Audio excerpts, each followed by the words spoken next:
धौलपुर महल को लेकर कांग्रेस के आरोपों पर जवाब देते हुए राजस्थान बीजेपी ने कहा कि वसुंधरा के खिलाफ लगाए जा रहे आरोप गलत हैं। कांग्रेस राज्य की छवि को खराब करने के लिए साजिश रच रही है। बीजेपी ने कहा कि धौलपुर महल पर गैर कानूनी कब्जा नहीं है। इस पर वसुंधरा के बेटे दुष्यंत का हक है और वसुंधरा राजे को धौलपुर की महारानी कहा जाता है।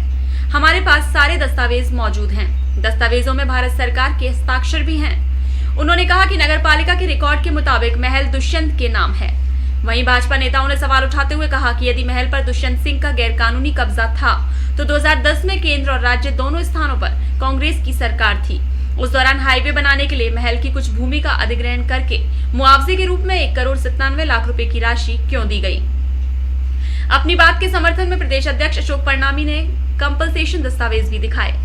भाजपा ने कांग्रेस नेता जयराम रमेश के बयान पर मुख्यमंत्री राजे और सांसद दुष्यंत सिंह के बचाव के साथ साथ कांग्रेस पर पलटवार भी किया।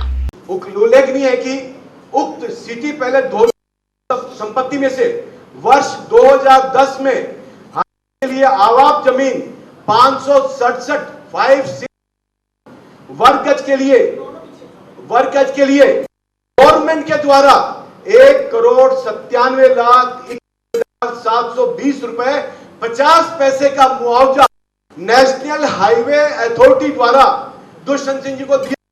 उस समय तो कांग्रेस की सरकार थी, केंद्र में कांग्रेस की सरकार, प्रदेश में कांग्रेस की सरकार थी। ये मुआवजा कैसे दिया? यदि हक उनका था तभी उनको मुआवजा दिया गया। मैं आपके माध्यम से इतना ही कहना चाहूंगा कि जिस प्रकार से कांग्रेस के लोग निरंतर इस प्रकार के बेबुनियाद आरोप वसुंधरा जी और उनके परिवार पर लगा रही है, ये शोभनीय नहीं है।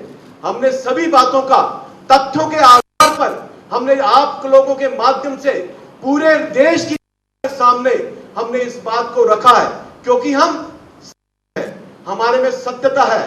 कहते हैं झूठ के पैर नहीं होते और सत्य की जड़ें मजबूत होती हैं। मैं आपके माध्यम से बताना चाहूंगा कि कांग्रेस के लोग कभी सत्ता से बाहर नहीं रहना चाहते। उनको सत्ता से बाहर रहना गवारा ही नहीं लगता। गैर मुमकिन भूमि पर महल के होने के समर्थन में चिकित्सा मंत्री राजेंद्र राठौड़ ने कहा कि आधा जयपुर गैर मुमकिन भूमि पर बसा हुआ है। ऐसे में महल का गैर मुमकिन भूमि पर होना गलत नहीं है। वहीं भाजपा नेताओं ने कांग्रेस पर आरोप लगाते हुए कहा कि कांग्रेस का इतिहास भ्रष्टाचार से भरा पड़ा है। वसुंधरा राजे और ललित मोदी द्वारा धौलपुर महल को कब्जाने वाले जयराम रमेश के बयान को गलत करार देते हुए बीजेपी ने कहा कि जयराम रमेश अपने आरोपों को सिद्ध करें या राजनीति छोड़ दें। गैर मुमकिन आबादी जिसके बारे में उन्होंने कहा कि गैर मुमकिन आबादी के अंदर ये महल दर्ज है, इसकी परिभाषा मालूम होती तो शायद वो ये बात नहीं कहते। आज जयपुर का आधा हिस्सा गैर मुमकिन आबादी में है।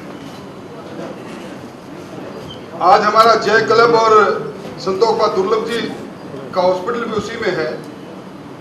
इसलिए मैं इस प्रेस वार्ता के माध्यम से मैंने जयराम जी को इस सलाह दूंगा कि या तो वो सिद्ध करें, वरना अच्छा रहे कि वो स्वार्थिक बहस के लिए आए, वरना राजनीति से संन्यास ले। वो सिद्ध कर दे तो मैं राजनीति से संन्यास लेने के लिए तैयार रहूंगा। इस प्रकार की बचकानी बातें बार बार तक कहना। 18/11 के उस पत्र का हवाला दिया जो सिर्फ ड्राफ्ट ऑफ डिपोजिशन था, उसके बारे में देश और दुनिया के लोगों ने बात को समझा। 2 कंपनियों के वैधानिक लेन देन के बारे में जिस प्रकार का बचकाना आरोप लगाया, इसके बारे में पहले कह चुके हैं। और राजस्थान के अंदर कैंसर के मरीजों के इलाज के लिए सैंपली मोड फाउंडेशन के साथ हुए समझौते को लेकर जो बिना आधार की बात कही, उसी श्रृंखला के अंदर आज उन्होंने जिस प्रकार का आरोप लगाया, हालांकि इस प्रकार के बेबुनियाद आरोप पर स्पष्टीकरण की आवश्यकता नहीं। गौरतलब है कि कांग्रेस के नेता जयराम रमेश ने राजस्थान की सीएम राजे और भगोड़ा ललित मोदी बिजनेस पार्टनर बताया था।